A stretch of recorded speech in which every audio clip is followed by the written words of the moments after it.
A paz, meus queridos e amados irmãos, nesse dia de hoje, quero deixar aqui uma colocação, uma passagem onde fala sobre a vida de Jó. Havia Jó, primeiro, versículo primeiro também, diz assim: ó, havia um homem na terra de Uz, cujo nome era Jó, homem íntegro e reto, temente a Deus e que se desviava do mal. Nasceram-lhe 7 filhos, 7 filhas. Possuía 7.000 ovelhas, 3.000 camelos, 500 juntas de boi, 500 jumentas, e era também muito numeroso pessoal ao seu serviço, de maneira que este homem era maior de todos os Orientes. Meus queridos e amados irmãos, agora nós vamos ler no seu versículo 6. Diz assim, ó: no dia em que os filhos de Deus vieram apresentar-se perante o Senhor, veio também Satanás entre eles. Então perguntou o Senhor a Satanás: de onde vem? Satanás respondeu ao Senhor e disse: de rodear a terra e passear por ela. Observando isso, meus queridos e amados irmãos, sobre Jó, nós vemos que Jó era um homem da cidade de Ur, da terra de Ur. O nome dele era Jó, ele era um homem íntegro, ele era um homem reto, ele era um homem temente a Deus.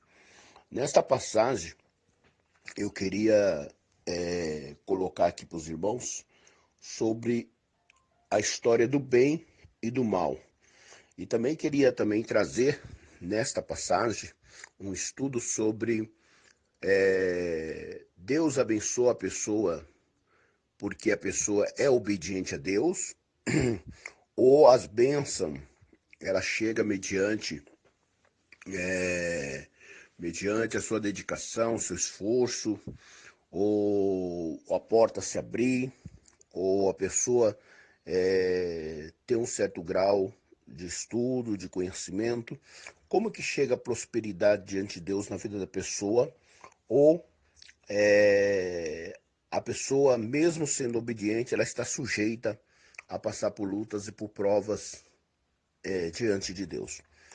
Meus queridos irmãos, nós vamos aqui para prosperidade e paz. Prosperidade e paz. Nós vemos aqui que era considerada, a prosperidade e paz era considerada naquela época como sinal a favor de Deus. A prosperidade era considerada naquela época do passado, era um sinal a favor de Deus, enquanto a pobreza, a calamidade representava o castigo de Deus. Igual nós vemos que quando Gideão, não vamos pôr um entre parênteses aqui, nós vemos quando Gideão ele estava malhando trigo no lagar, a Bíblia fala que os midianitas estavam saqueando o povo de Israel, né? A família de Gideão estava saqueando, roubando. Por que ele estava roubando? Porque ele estava trabalhando e os midianitas vinham e roubavam, porque ele estava pecando contra Deus. Então o pecado ele trazia uma pobreza, Mas a história de Jó, ele veio parar esse paradigma, ele veio quebrar esses acontecimentos que estavam acontecendo. Nós observamos aqui que a pobreza representava o castigo de Deus, né? Essa tradição tem a sua origem na promessa de Deus de abençoar a obediência e amaldiçoar e a obediência, mesmo que muitas vezes Deus faça as pessoas prosperarem. A obediência não produz necessariamente uma vida de abundância material. Nós observamos, meus amados irmãos e amadas irmãs, que a obediência a Deus, ela não produz necessariamente uma vida de abundância material. Quer dizer, a pessoa acha, não, eu vou ser santo, eu vou ser perfeito, eu vou ter uma vida de prosperidade, eu vou ter uma vida de riqueza, eu vou ter uma vida de paz. Não. Nós sabemos, meus queridos e amados irmãos, que isso não é necessariamente acontecido. Por quê? Porque nós sabemos que servimos a Deus não para ter riqueza, não para ter prosperidade. Certo que tudo isso é consequência do nosso trabalho, é consequência do nosso dia a dia, é consequência de nós estarmos na presença de Deus, né? Mas o cristão, ele está sujeito a passar por provas. O cristão, mesmo sendo obediente, Jó mostrou isso. Jó, nós estamos observando aqui que ele mostrou uma pessoa de fidelidade, uma pessoa sendo fiel a Deus, né? Nós observamos aqui que não foi necessariamente a obediência. Por outro lado, nem sempre a calamidade indica perversidade. Ao enfatizar a soberania ou sabedoria de Deus, o livro de Jó, né, refuta a limitada ideia tradicional dessa retribuição. Quer dizer que nós vemos que o livro de Jó, a história de Jó, ela discorda tudo, ela quebra todo esse paradigma, né? Que tem pessoas que, tanto que quando Jó passou aquela prova, muitos estavam dizendo, não, ele pecou, não, Jó fez coisa errada. Jó está passando por isso porque ele amaldiçoou a Deus, né? Ele blasfemou contra Deus. Só que nós vemos, meus amados irmãos, que naquela época, naquela época, uma blasfema contra Deus era uma coisa muito ruim, ou blasfema contra Deus, quer dizer, ou amaldiçoá-lo, era algo tão sério que as pessoas relutavam até em proferir estas palavras. Observamos no texto hebraico, no termo blasfemado, literalmente era abençoar. Eles até mudaram a tradição para abençoar, porque eles tinham medo de amaldiçoar ou blasfemar contra Deus. Apesar de se tratar, obviamente, de um eufemismo, né? Para blasfemar ou amaldiçoar. Nós vejamos Jó para amaldiçoar Deus, é o pecado central no livro de Jó. Satanás, ele estava fazendo tudo aquilo para predizer este pecado, para que esse pecado acontecesse. Nós vemos que a blasfêmia contra Deus, ela é uma coisa muito séria. E que Satanás estava fazendo? Tentando, tirando tudo de Jó. Fazendo o quê? Fazendo com que Jó blasfemasse contra Deus. Então nós observamos, meus queridos e amados irmãos, que a blasfêmia era um pecado muito sério na presença de Deus, sendo que Satanás lutou tanto para que Jó viesse blasfemar, porque ele sabia que as pessoas naquela época, até em hebraico, a palavra blasfemar era abençoar. Então nós vemos que muitas vezes Jó não blasfemaria contra o Senhor Jesus, né? Agora nós vemos aqui o parecer de Deus acerca de Jó. A Bíblia fala que Jó é apresentado como um prólogo, como um parámetro, né, de comparação para com todas outras opiniões. A expressão filho de Deus se refere a seres angelicais a serviço do Senhor. São seres criados e, portanto, limitados e completamente destinados a Deus. Aqui aparece reunido ao redor do trono de Deus para relatar a atividade e receber ordens, né? Meu servo, quando Deus fala assim dele, meu servo, é um título de honra, meus irmãos. Deus, ele colocou Jó no lugar de honra e no meio dos seus anjos, ele disse, meu servo, né? Foi comprometido de maneira acerca com que o Senhor, né? Tinha feito Abraão, Isaac, Jacó, Moisés, nós vemos lá. O Senhor usa este título como elogio para aqueles que procederam corretamente. Nós vemos que o Senhor colocou Jó no lugar de destaque. Por quê? Porque nós observamos aqui, nós falamos sobre a prosperidade, que a prosperidade não está em só obedecer a Deus. E nós também falamos sobre a blasfêmia, que Jó não blasfemou contra Deus, sendo que Satanás queria que ele blasfemasse. E nós vemos aqui também, observamos aqui, o parecer de Deus acerca de Jó. Agora nós estamos vendo que Deus chamou Jó de meu servo. Então, meus queridos e amados irmãos, o que nós vemos aqui nessas passagens? O que Deus ele acha quando nós não blasfemamos contra ele? Agora nós vamos falar um pouquinho desse ser. Quem é esse ser? Satanás, que queria que Jó blasfemasse contra Deus. Quem era Satanás? Satanás em hebraico, liter, ele é o adversário. Ele é chamado, na verdade, de o Satanás, indicando que se trata mais de um título do que um nome pessoal. No Antigo Testamento, essa designação é usada poucas vezes para ele, né? No período veterotestamentário, Satanás procurou fazer aflorar o que havia de pior na humanidade, o seu caráter de tentador agressivo dos seres humanos, oponente, objeto de Deus, e desenvolvido mais detalhadamente no Novo Testamento. A ousadia de Satanás pode ser observada em seu discurso a Deus, em sua malevolência ao atribuir a Jó motivações torpes como ser criado, como ser criado. Satanás não é onipotente, onisciente nem onipresente. Satanás não é isso. Apesar de seus poderes, seres amplos e impressionantes, ele opera somente dentro dos limites estabelecidos por Deus e com a permissão divina. Satanás é subordinado a Deus e, ao final, será derrotado. Satanás percorre a terra como espião de um rei em busca dos súditos desleais dele. Jó 1, versículo 7. Mas não há motivo para os cristãos temer. Coríntios, se você quiser ler lá, 2 Coríntios 16, versículo 9. O golpe sofrido por Jó, atribuído à mão de Deus, que permitiu as provações, apesar de Satanás tê-las concretizados, Jó 1, versículo 11, assim, em última análise, o Senhor foi responsável por aquilo que sucedeu a Jó. Deus foi responsável. Este fato confirma o domínio de Deus sobre Satanás e os seus anjos caídos. Nós vemos que tudo contribui para o bem daquele que serve a Deus. Quer dizer, nós vemos que aquilo que aconteceu com Jó só foi uma confirmação para que nós, nos dias de hoje, tenhamos a certeza que nada acontece com nós se Deus não permitir. Quer dizer que aconteceu aquilo com Jó foi porque Deus confirmou o domínio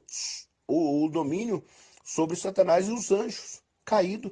Deus mostrou que ele tem um domínio sobre o Satanás e os seus anjos, né? Falou, tudo bem, vai lá então, né? Deu poder a Satanás, deu autoridade para ele mexer.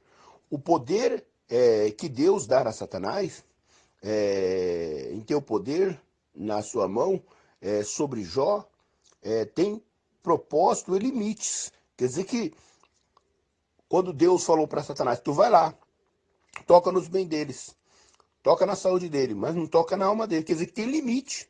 Deus coloca um certo limite. Fala, não, você vai fazer isso, mas você vai fazer até ali, porque dali chega. Então tem limite.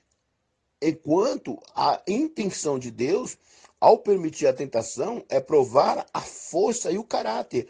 E a intenção de Satanás provar a falta de caráter. Deus queria provar que Jó tinha caráter. E a intenção de Satanás era provar que Jó não tinha caráter, não tinha dignidade. Assim, a tentação tem o potencial para gerar efeitos positivos ou negativos. Quer dizer, quando nós passamos uma prova, pode gerar efeitos positivos ou negativos. Tem muita gente que nega e tem muita gente que persevera, né? Quantas pessoas que negam no meio da prova, né? Dependendo da maneira como se reage a ela, não obstante, né? Não obstante, o Senhor promete que os cristãos não serão tentados além do que não pode suportar. 1 Coríntios 10, versículo 13, né? Nós vemos lá. E nós vemos, meus queridos e amados irmãos, que o Senhor Jesus, ele não dá uma prova que nós não possamos suportar. Nós vemos que Jó, até a cabeça ele raspou. O costume do Antigo Oriente, próximo de cortar o cabelo, simbolizava desamparo, destruído, desgraça, inapropriados para o povo de Deus. Jó raspou sua cabeça para mostrar como estava frito, né? Mas expressou sua tristeza mais profunda, sem qualquer indignação de ressentimento ou de rebeldia. Adorou a Deus com a única coisa que lhe restava, um coração humilde, dependendo e devoto. Adoração acesso a Deus. Olha aí, então nós vemos que Jó, ele adorou a Deus, raspando a sua cabeça, mostrando um sinal de humilhação pela luta que ele estava passando. Mesmo assim, ele não pecou contra Deus. Que prova que Jó passou? Nós observamos aqui que Jó não pecou, não é verdade? Jó era um homem obediente a Deus, mas porém ele andava em sinceridade com Deus, mas também foi provado.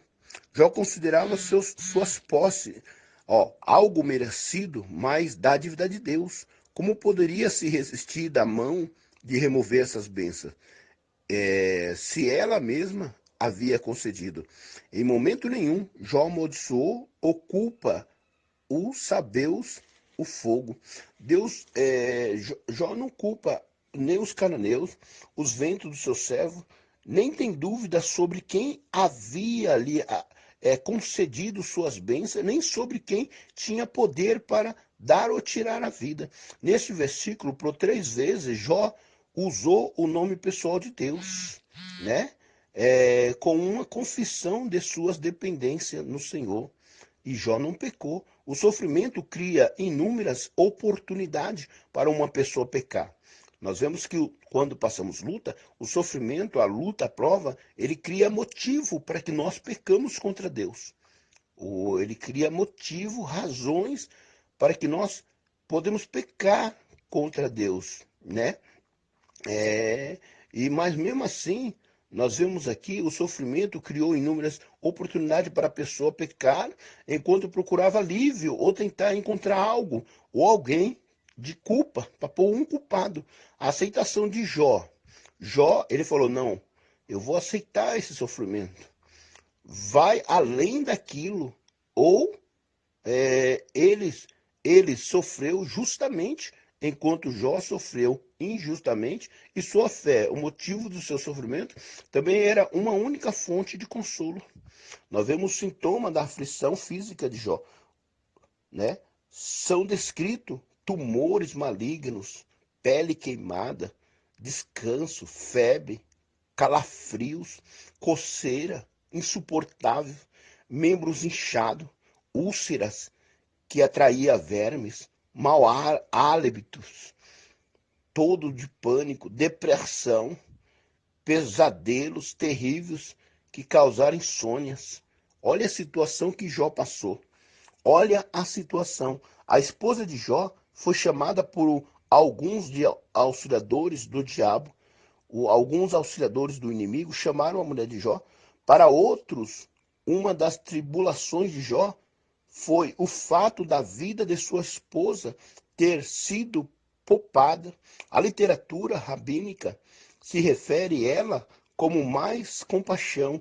No entanto, quando a tristeza e o amor se combinam, o raciocínio de qualquer mulher pode ser afetado. Jó tratou sua esposa com sensibilidade e respondeu educadamente, o seu conselho amargurado.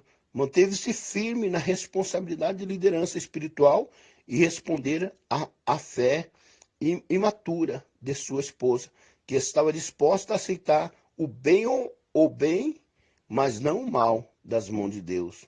Quer dizer que a mulher de Jó, ela estava pronta a receber só o bem. O mal ela não estava pronta a receber.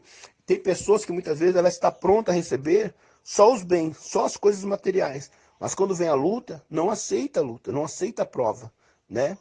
E nós vemos, meus queridos e amados irmãos, que Jó, ele foi um homem íntegro, mesmo assim ele não negou a Deus.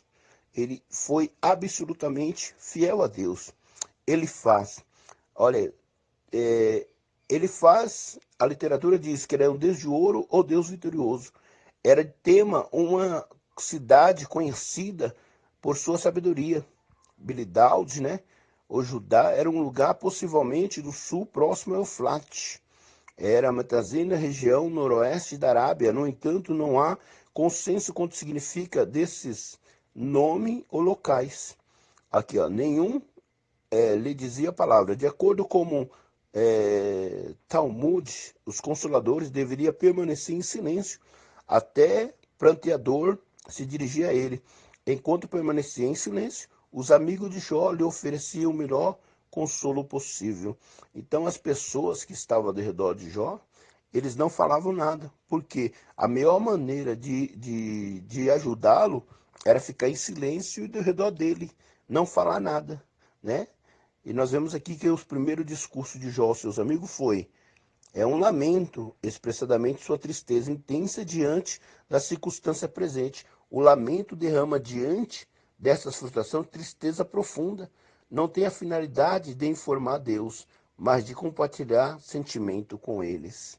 Meus queridos e amados irmãos, eu vou agradecer a minha participação por aqui. Depois nós vamos dar continuidade a essa leitura sobre Jó. Nós vamos até o final dessa leitura de Jó, com mais uma oportunidade, nós vamos dar continuidade a essa leitura. Mas até então você fica na sua meditação. Deus castiga o homem por ele. Como que Deus dá prosperidade ao homem? A prosperidade vem na sua obediência. O homem obediente pode ser perseguido, pode ser retirado os seus bens. O que sucede ao homem? Fica na sua meditação. Que Deus abençoe a sua vida em nome de Cristo Jesus.